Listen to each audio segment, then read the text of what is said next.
সুদীৰ্ঘ 4 বছৰ অৱশেষত ন্যায় পালে নন্দিতা শইকীয়াৰ পৰিয়ালে মৃত্যুদণ্ডৰে দণ্ডিত হ'ল ধেমাজিৰ হত্যাকাৰী ৰিণ্টু শৰ্মা 2021 চনৰ আজিৰ দিনটোতে অৰ্থাৎ 21 আগষ্টত পৰীক্ষা দি ঘূৰি অহাৰ সময়তে ধেমাজিৰ ASTCৰ সমীপতে মৰিধল মহাবিদ্যালয়ৰ পঞ্চম ষান্মাসিকৰ হিন্দী বিভাগৰ ছাত্ৰী নন্দিতা শইকীয়াক অতি নিৰ্মমভাৱে দাৰে ঘপিয়াই হত্যা কৰিছিল ঘাতক ৰিণ্টু শৰ্মাই পৰীক্ষা হলৰ পৰা বান্ধৱী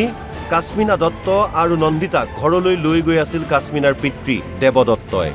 সেই সময়তে বাট আগচি ঘাতক ৰিণ্টুৱে প্ৰথমে আক্ৰমণ কৰিছিল দেৱ দত্ত আৰু বান্ধৱী কাশ্মিনা কেৱল প্ৰেমৰ প্ৰস্তাৱ প্ৰত্যাখ্যান কৰাৰ বাবে উপৰ্যুপৰি দাৰে আক্ৰমণ কৰিছিল নন্দিতা প্ৰায় 4 দিন জীৱন মৃত্যুৰে যুঁজি অৱশেষত হাৰ মানিছিল দুৰ্ভগীয়া নন্দিতাই চৌদিশে উত্তাল পৰিস্থিতিৰ সৃষ্টি হৈছিল দাবী উত্থাপন হৈছিল উচিত শাস্তি পাবই লাগিব হত্যাকাৰীয়ে ঘটনাত আঘাতপ্ৰাপ্ত দেৱদত্তৰ গোচৰৰ ভিত্তিত ধেমাজিৰ সত্ৰ ন্যায়াধীশ আদালতত চলিল ঘটনাৰ শুনানি আৰু অৱশেষত 4 বছৰৰ অন্তত আজি অৰ্থাৎ 21 আগষ্ট 2025ত ঘটনাৰ ৰায় দিলে আদালতে মৃত্যুদণ্ডৰে দণ্ডিত হ'ল হত্যাকাৰী ৰিণ্টু শৰ্মা পিতৃ মাতৃৰ জীৱিত কালত সন্তানৰ মৃত্যুৰ যি এক বেদনা সেই বেদনা তেওঁলোকৰ পিতৃ মাতৃয়ে সহিব লগা হ'ল সেই মৃত্যু কোনো স্বাভাৱিক মৃত্যু নাছিল সেই মৃত্যু কোনো দুৰ্ঘটনাজনিত কাৰণত হোৱা মৃত্যু নাছিল সেই মৃত্যু কোনো ৰোগজনিত কাৰণত হোৱা মৃত্যু নাছিল হি আছিল এক হত্যাকাণ্ড আৰু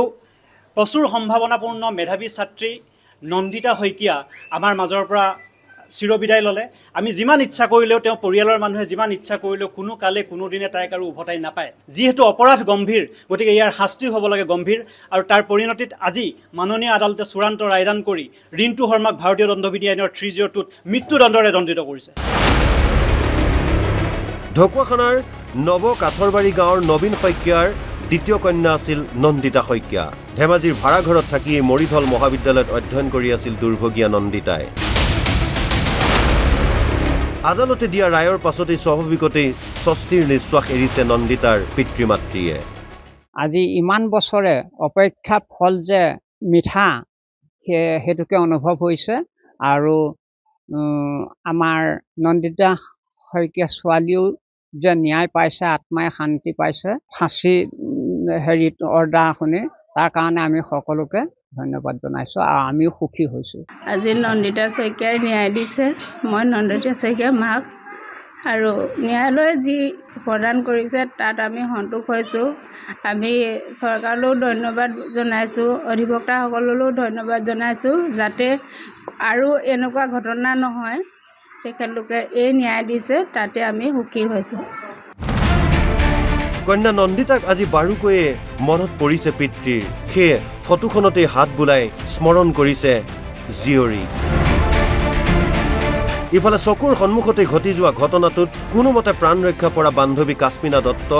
আৰু তেওঁৰ পিতৃ দেৱ দত্তইও আজি এৰিছে স্বস্তিৰ নিশ্বাস মৃত্যুদণ্ডৰে দণ্ডিত কৰি যিটো ফাঁচি কৰিলে আমি সেইটোকে বিচাৰিছিলোঁ গতিকে এই ঘটনাই যাতে আৰু অসমত দ্বিতীয়টো ঘটনা নঘটে তাৰ বাবে তুমি নন্দিতা শইকীয়া য'তে থকা শান্তিয়ে থকা এই সময়ত ভাবুকি বুলি অহা নাছিল ফোনযোগে কেইবাটাও মোক প্ৰলোভন দেখাইছিল যে কেছটো উদ্ধাৰ কৰিব লাগে কিন্তু তেওঁলোকক যদি সোধা যায় এড্ৰেছ সম্পূৰ্ণ আণ্ডাৰগ্ৰাউণ্ডকৈ ৰাখি মোলৈ কেইবাটাও ফোন কল কৰিছিল ঠিক সেই ফোনত মই কোনোদিন গুৰুত্ব দিয়া নাছিলোঁ যে মই কৈছিলোঁ যে ন্যায় মোক লাগিব ন্যায় হকে মই যুঁজ দিম আজি 4 বছৰৰ অন্তৰত আজি সত্ৰ ন্যায়াধীশে যিটো ন্যায় প্ৰদান কৰিলে তাত মই অন্তত সুখী হৈছোঁ নন্দিতাক মনত পেলালে তেওঁৰ প্ৰিয় বান্ধৱী কাশ্মিনাই তাইলে এতিয়া মোৰ বেছিকৈ মনত পৰিছে আজি যদি তাই থাকিলেহেঁতেন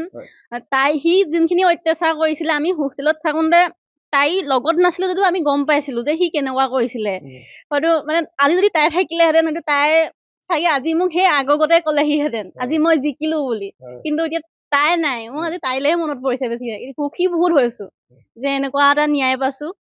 বহু দিনৰ অপেক্ষা আছিলে এই অপেক্ষাত আজি যুঁজখনত সফল হ'লোঁ বুলি ভাবিছোঁ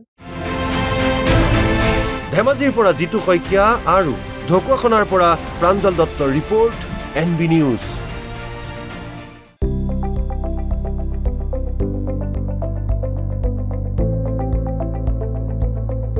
NB নিউজ সহজ সৰল ভাষাত নৱভাৰতৰ কথা।